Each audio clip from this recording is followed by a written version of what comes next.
Welcome to our Zoom lessons on the story of Jesus. My name is Jamie Knapp, and in this lesson, we will focus on crucifixion. Let's share the screen and go to the PowerPoint slides.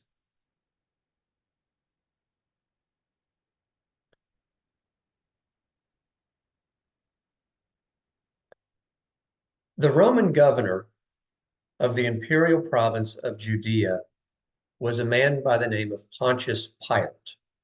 He ruled from 26 AD through 36 AD. And if you recall our lesson on Herod from earlier in this series, you might remember that Herod the Great had a large kingdom, including the province of Judea. Once Herod the Great had died, his kingdom was broken up into pieces, and one of his sons, Herod Archelaus, was given control of Judea. And Herod Archelaus was the Herod that Joseph wanted to avoid when Joseph, Mary, and baby Jesus left Egypt to go back to their home.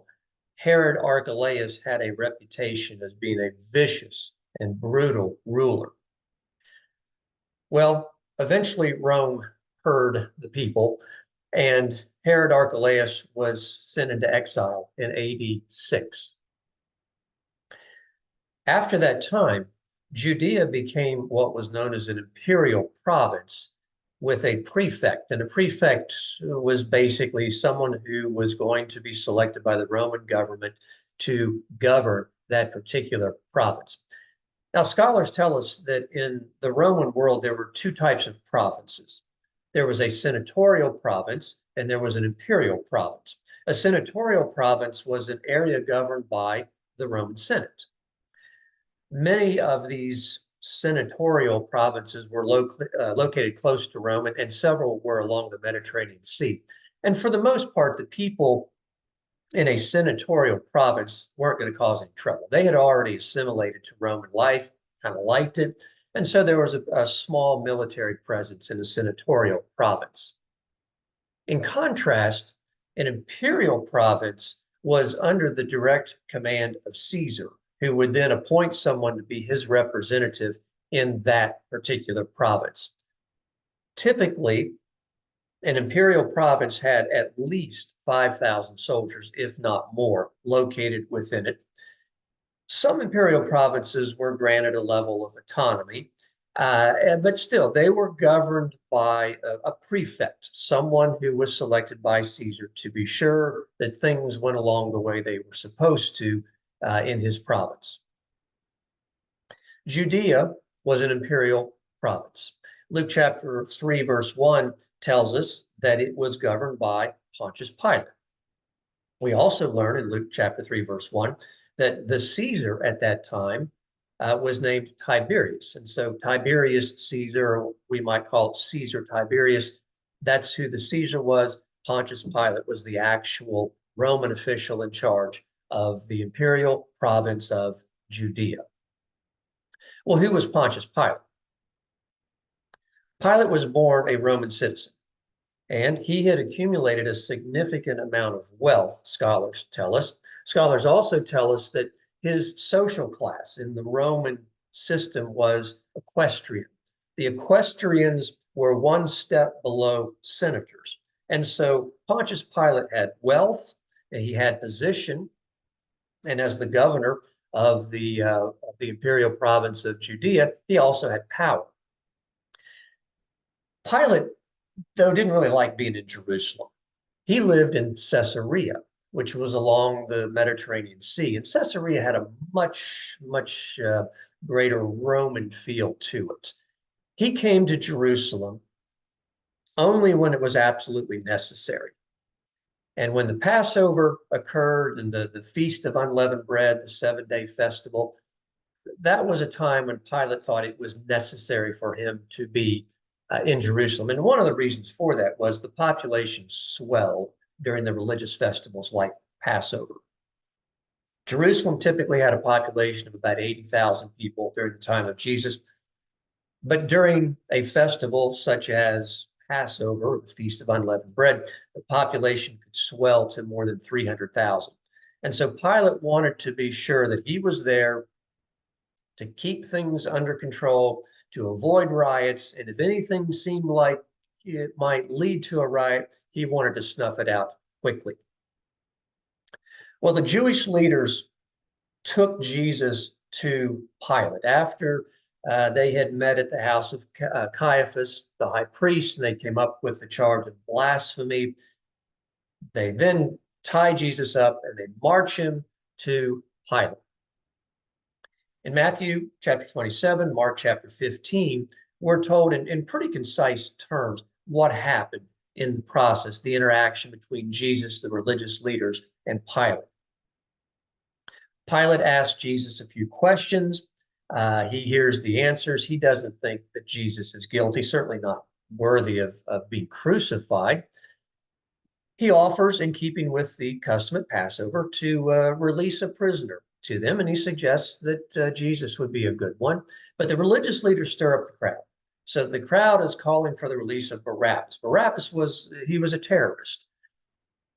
They also stir up the crowd to call for Jesus to be crucified. And eventually, Pilate gave in to their wishes. He had Jesus scourged, which means flogged, whipped, beaten, and then handed over to be crucified. And so in Matthew and Mark, we get a fairly concise description of these events. Luke and John provide more details for us.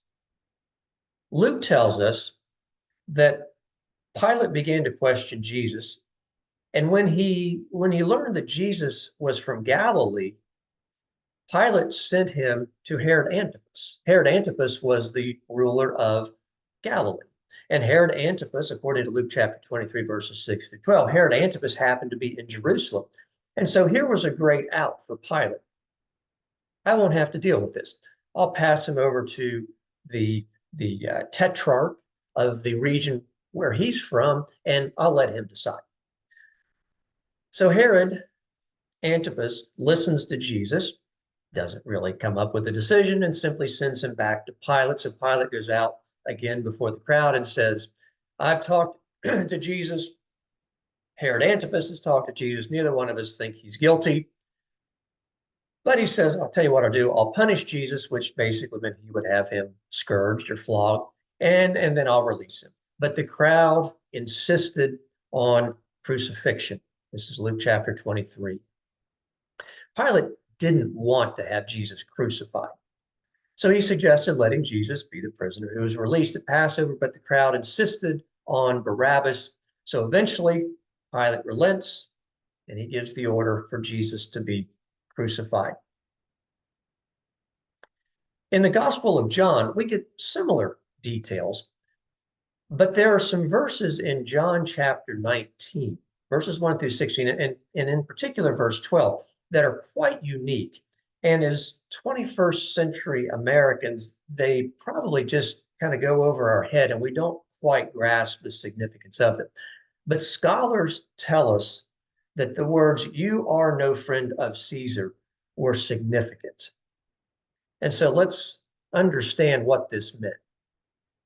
Amicus Caesarus, friend of Caesar, was an administrative title or a label that was given.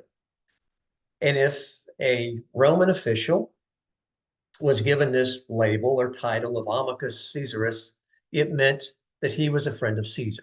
And that was good news for him, because if you were a friend of Caesar and you were recognized as a friend of Caesar, that meant you were going to have a fantastic career. On the other hand, if you lost the title of Amicus Caesarus, that meant your career was over. And there was a very, very obvious example of this about 6, 7, 8 years earlier. And the man's name was Cornelius Gallus. Cornelius Gallus was the governor of the Roman province of Egypt. The previous Caesar, not Tiberius, but Caesar Augustus, took the title of Amicus Caesarus away from Cornelius Gallus. And he took it away because he didn't think Cornelius Gallus was showing enough gratitude to him, Caesar, for what Cornelius Gallus had. So once the title was taken away, Cornelius Gallus, of course, lost his job. That doesn't mean he was demoted. That doesn't mean he was transferred to another unit or another department. He was out. He lost his job, and he would not have another job within the Roman Empire. Because of this, he also lost his social position. He was also an equestrian, like Pilate was, which meant he had wealth. But without a job and with no way to make money, he would have eventually burned through his wealth, and so he lost his social position as well. In addition, he was forbidden from entering the imperial court and could not go into any imperial province.